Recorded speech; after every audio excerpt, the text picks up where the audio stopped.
Ano ang punto ko dito? O sige. So, siyempre, gagamitin po yan sa pagtatanggol na bakit ba nagawa ng tao? Ipinagtatanggol ang mga mahihirap. Yeah. Ano na ho yung mga alam nyo na ibig ko sabihin? Mga, yan ang gusto namin leader. Yan! Yung pagtatanggol kami. Nakita ko si Tingnan nyo. Okay, so yun po ang mga main topic natin na, ngayon na pag-uusapan. Bagong lahat ha, paki-like muna at saka paki-share itong ating video para guys, sa mga nanood ngayon, kakalat ito sa taong bayan, okay? At sa mga hindi pa nakasubscribe dito sa Donmar TV, mag-subscribe na po kayo kasi libre lang talaga po ang mag-subscribe. Walang bayad yan, okay? Narito ang Balitang Pinoy TV.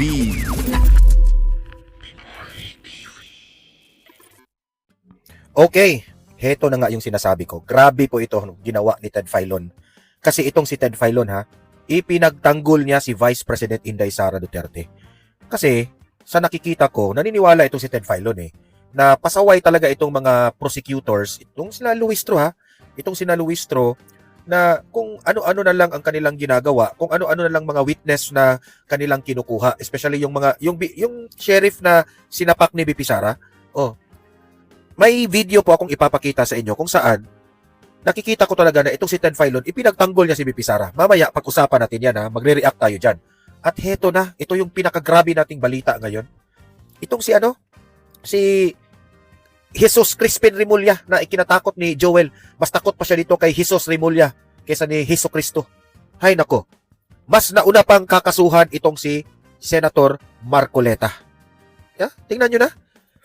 Noong the other month, anong sabi niya? Hinog na ang kaso nitong si Joel at si Cheese Escudero. Diba? Pero nung bumaliktad na si Cheese at si Joel, wala na. Mas nauna pa si Marcoleta ngayon.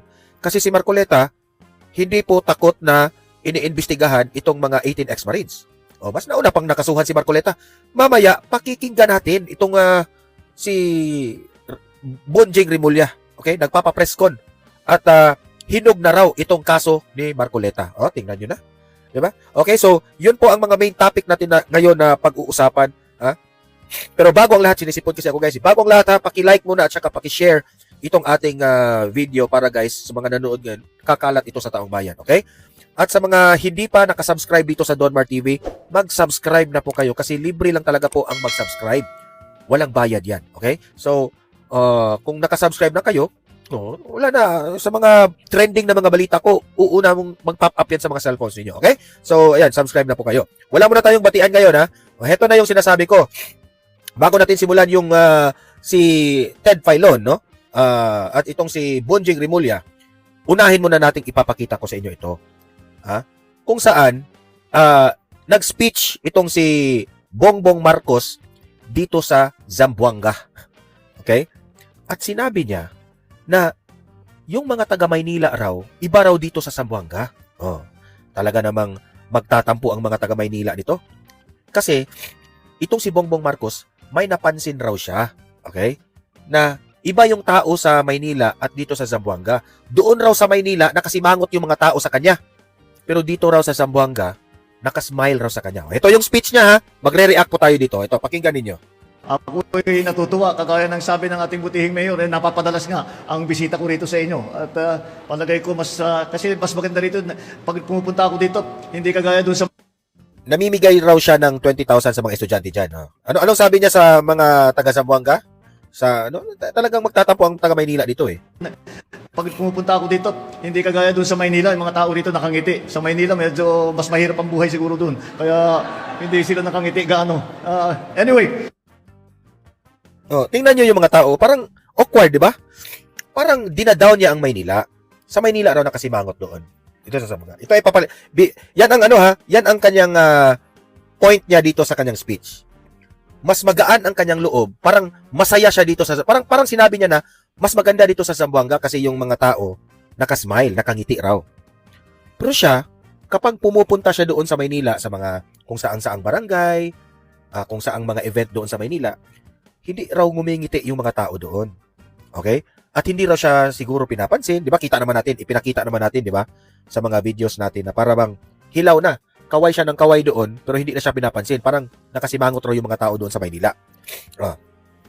para daw mahirap raw yung buhay doon sa Maynila para nakasimangot. Dito sa Zamboanga, okay yung buhay. Alam mo, BBM, no? Unang-una, mali ka sa analysis mo. Okay? Oh, ito yung analysis ko. Bakit nakasimangot ang mga tao sa iyo sa Maynila? Unang-una, BBM. Ito ha, prangkahan po tayo, BBM ha. Nakasimangot po ang mga tao dyan sa Maynila sa iyo. Unang-una, sa ginawa mo. Ang dami mong prinamis sa taong bayan na hindi mo tinupad. Unang-una dyan, ang pinakauna ha, yung 20 pesos per kilo na bigas. Na puro promise hanggang ngayon, ano lang ha, sinasubsidize mo lang yung bigas. Akala namin na gagawa ka ng malaking proyekto sa agrikultura para maging 20 pesos na talaga.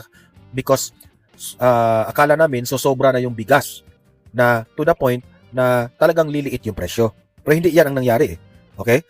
Talagang ang mga pintahan ng bigas sa mga department store, sa sari-sari store, talagang nagmahalan.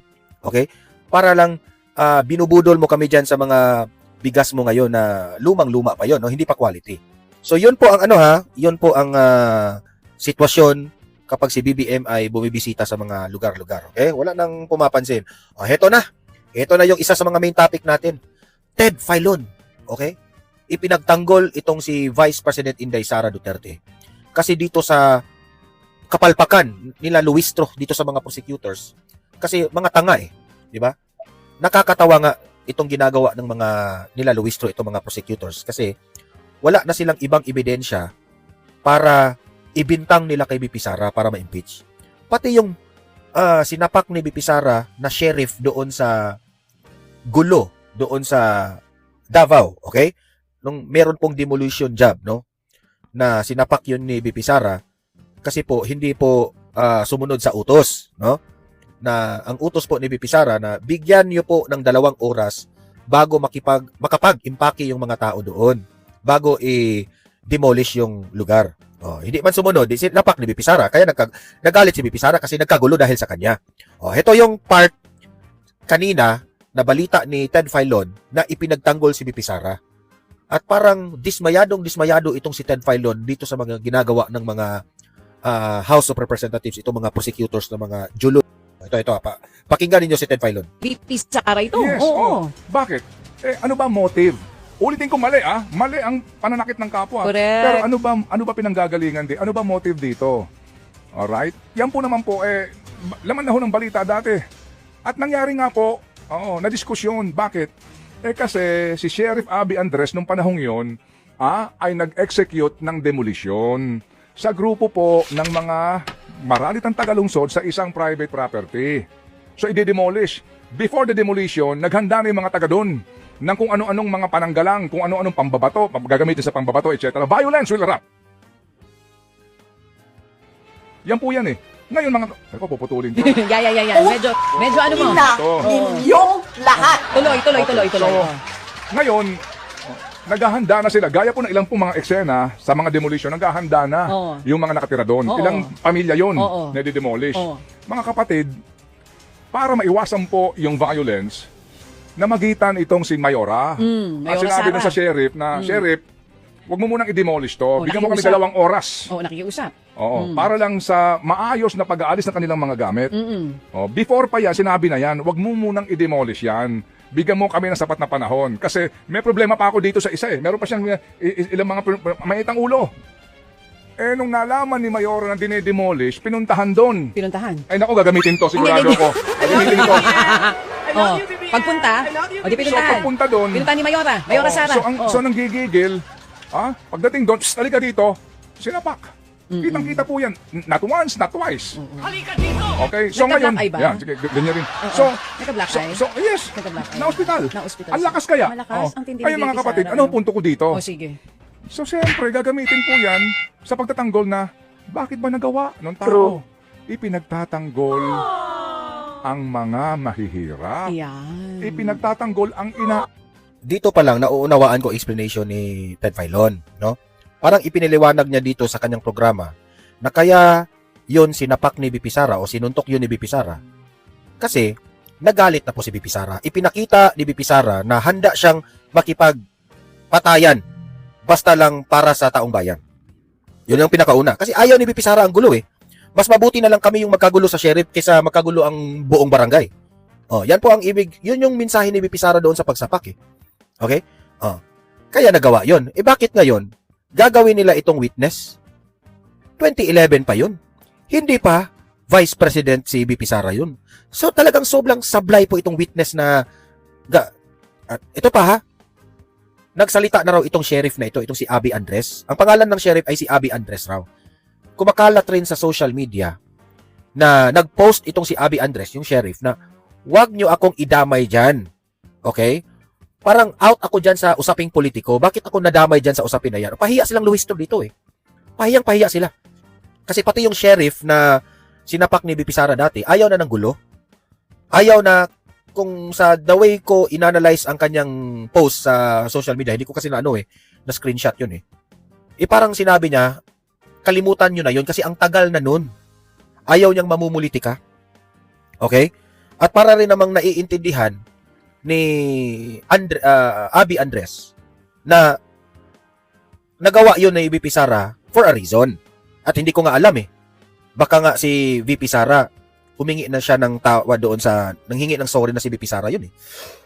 Kasi sa mga interview ni VP Sara, lagi yang sinasabi ni VP Sara kapag tatanungin siya patungkol doon sa sinapak niya, lagi niya sinasabi na pinagsisihan niya yung ginawa niya.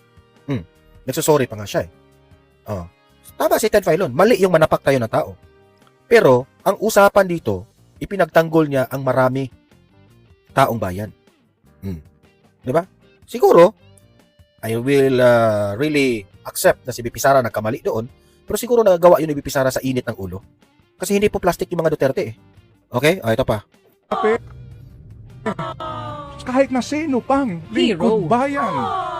Kapag naharap ka sa ganung pagsubok, nagagawa mo ang hindi mo dapat gawin sa pagtatanggol sa mahihirap. Nakita mo ninyo? Hero, ano? Hero. Hindi ba kung prosecution, hahayaan mo ba na maging mapunta ron ng diskusyon? Oo nga. Hindi ba? You know what I'm saying? I know what you're saying. Bati na ba sila So ngayon? kuha ka na lang ng psychologist perhaps. Oo, na pwede mag-explain nun. So, duda ako dito, parang Pero yung pupunta ka pa, parang- haharap mo pa itong sinapak. nagdududa ako rito, parang bati na sila eh. Bati na sila. Yun ang pagkakaalam ko ha. Pero bakit ginamit pa nila itong sheriff bilang witness dito sa impeachment?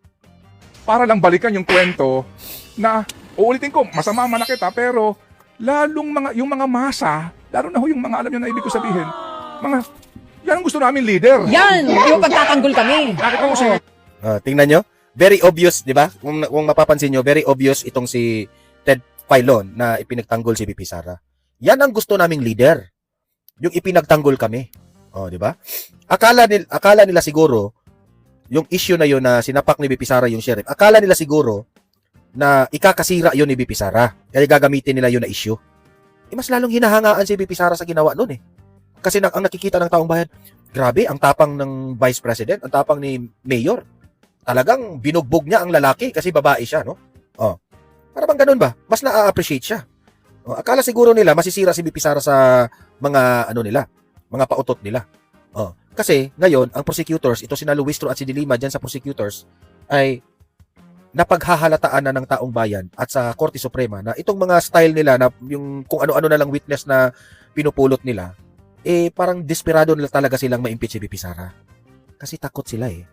Kasi pagdating ng 2028, mananalo si VP Sara, goodbye yung mga sangkot sa flood control. Yan ang katotohanan. Eto, tapos na tayo dyan ha. Yan, maraming salamat Ted Filon na ipinagtanggol mo si Vice President Inday Sara Duterte. Ayan. Dito naman tayo kay Rimulya. Mas nauna pang makakasuhan si Marcoleta compare dito ni Chies Escudero at itong si Joel Villanueva. Sinabi na ni Rimulya nung isang buwan na hinog na raw yung kay Joel at kay Chies. Nung bumaliktad itong dalawa, bakit mas nauna na ngayon si Marcoleta? Ito, panoorin natin ang buong press con nitong si Rimulya. Ifo-file na? For preliminary investigation. Okay. Hinog na ang fact-finding at preliminary investigation na. Of course, may mga ibang kaso pa na yan, nahihinog-hinog na dyan din papunta sa PI din. Mamaya namin puntahan. Mahilig ito sa hinog-hinog eh. Sa 8, mga kong lang. Puro kasalita eh. 8 or more than 8 yan. Puro congressman yan. Can you just, maybe if you cannot give the names, paano po yung involvement nila as in medyo broad strokes of their involvement? Yung isa rito kasi, yung contractor, yung sinasabi natin na conflict of interest. Kung ikaw, congressman ka. Kung ikaw, contractor ka. Magkahiwalay na trabaho yan. Pag pinag-isa mo yung trabahong yan, kasalanan yan sa taong bayan. Very simple yan. Conflict of interest yan. Section 3E ba yan? 3E ng Anti-Graft and Corrupt Practices Act. At saka H, 3H. Sir, what about senators? Wala pa po. Meron din kami for PI at ma-file na yun this week. Meron din kaming baka resolutions within the week na ipa-file rin sa Korte sa Sandigan Bayan for that. Ilang senador po ba yan, sir? Ang iniisip namin dito, 2 o 3. Yan ang tinitingnan namin kung may hinog na. Pero yung isa hinog na para i-file sa Sandigan Bayan. At least one. Isa for PI. For PI. Okay, sir. Alam mo na. Malalaman nyo naman yan pagdating ng tamang oras. This week yan. Ang pinag-uusapan natin itong linggong to. Iba pa yung next week. Iba yung trabaho this week. Iba yung trabaho next week. Baka dalawa. Dalawa. Isang Sandigan, isang PI. Tama ba? Baka dalawa pa. Dalawa. Isang Sandigan, isang PI. Isang preliminary investigation. Tapos, yung mga contractor, puro PI na yan. No? Puro PI. Although may isa pang contractor, baka i-file na namin sa Sandigan. Yun din. Po sa isang senador, ito po ba yung related sa flood control? Baka hindi. Ayan yung conflict of interest lang. Yung kaya more of plunder due to, ano yun? Sir, is it Senator Joel Villanueva for this week? For PI. For PI? Okay. Oh. And then and then any clue doon sa yung senator for this week? Any clue kung sino? Si Senator Marcoleta, definitely, for resolution na. We're about to file it already. Tingnan lang natin kung kasali ba si Joel at si Cheese. Kasi si Marcoleta yung binanggit talaga na pangalan galing sa bibig niya. Ito si Remulla, obvious na Talagang na-shock talaga ako bakit nasali na si Marcoleta. This week yung kay Marcoleta? Yeah. Okay. Magkasampayan ng kaso na sa Sandigan na yan. Plunder. Kasama po dito yung mga correspondents niya, sila defensor, yung mga na-implicate po natin. Kasama sila. I don't know kung same forum yan, no? Same forum. Same jurisdiction. Sir, yung status kay Joel? Hindi na. For PI. For PI na. For PI. PI na yan. Yeah, so, tuloy-tuloy. Kahit na kasi we were abroad, tuloy-tuloy yung correspondence namin sa mga nangyayari dito. Kaya, we just came here to announce that work is ongoing and we will do it. Sir, yung kay Escudero? Malapit na. Isa yan sa inaayos namin, nakasabay na ibang kasong plunder na aming pa-file within the next few days, within the next few weeks. Maybe it will take 2 to 3 weeks more for us to file cases in the courts and for preliminary investigation. Naka-PI na yun, di ba?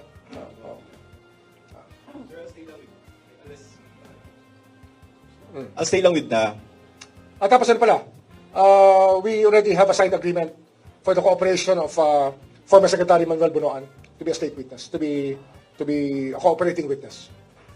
We will discharge him we will ask the court to discharge him as a respondent so he can testify for us as a state witness. Sir, elaboration, why?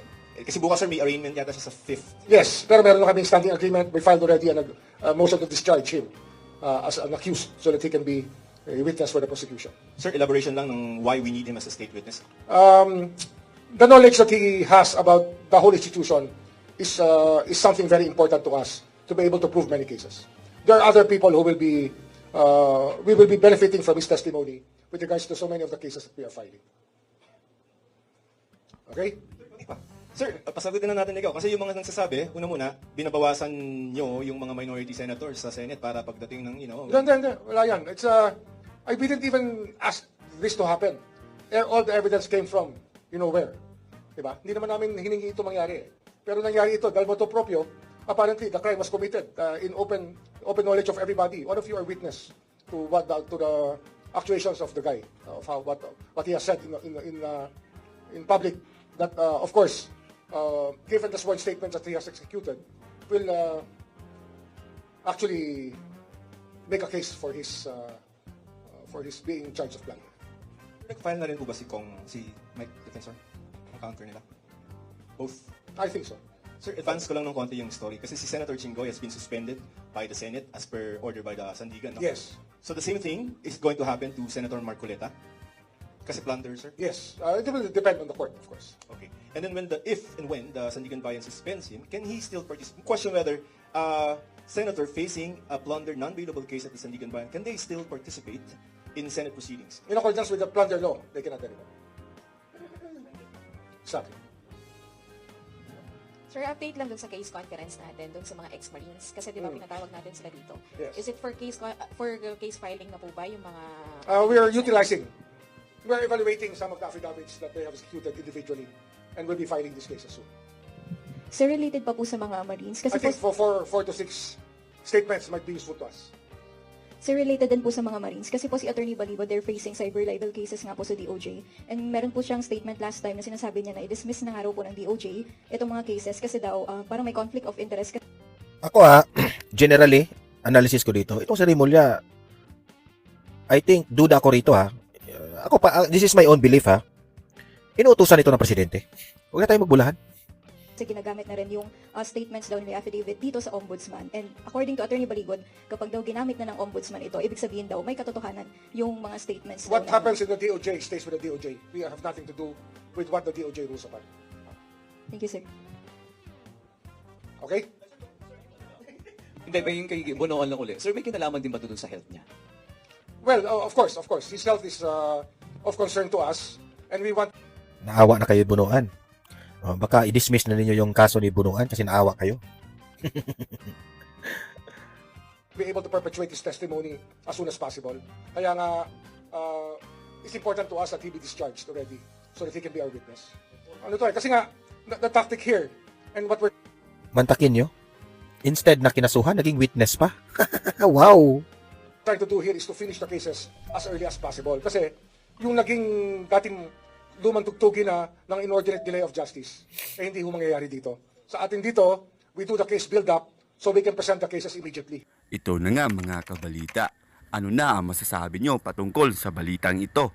Please comment down below mga kabalita. Pag-usapan natin yan sa comment section. At kung di ka pa nakasubscribe sa ating channel, baka naman